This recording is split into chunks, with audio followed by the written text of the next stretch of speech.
राज्यात आज काय घडलं पाहूयात फक्त 90 सेकंदांमध्ये। उद्धव ठाकरे दुसऱ्यांदा राज ठाकरेंच्या घरी, 2 विश्वासू शिलेदार संजय राऊत आणि अनिल परबही सोबतीला।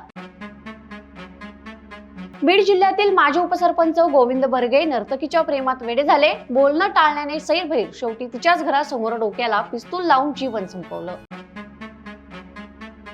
अंजली कृष्णा प्रकरणावर दिलगिरी व्यक्त करूनही मित्रपक्षांकडून अजितदादांची जाणीवपूर्वक मीडिया ट्रायल, रोहित पवार दादांच्या मदतीला धावले।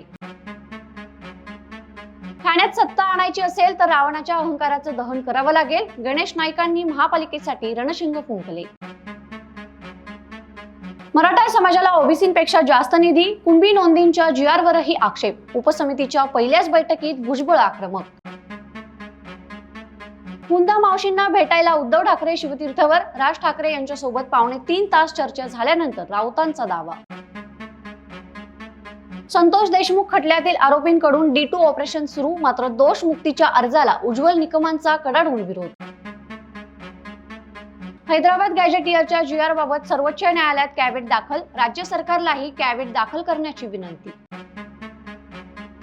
समृद्धी महामार्गावर मध्यरात्री अचानक पंक्चर गाड्यांची रीक, रस्त्याचं काम करणाऱ्या कंपनीने हे खिळे ठोकले असल्याचा धक्कादायक प्रकार समोर।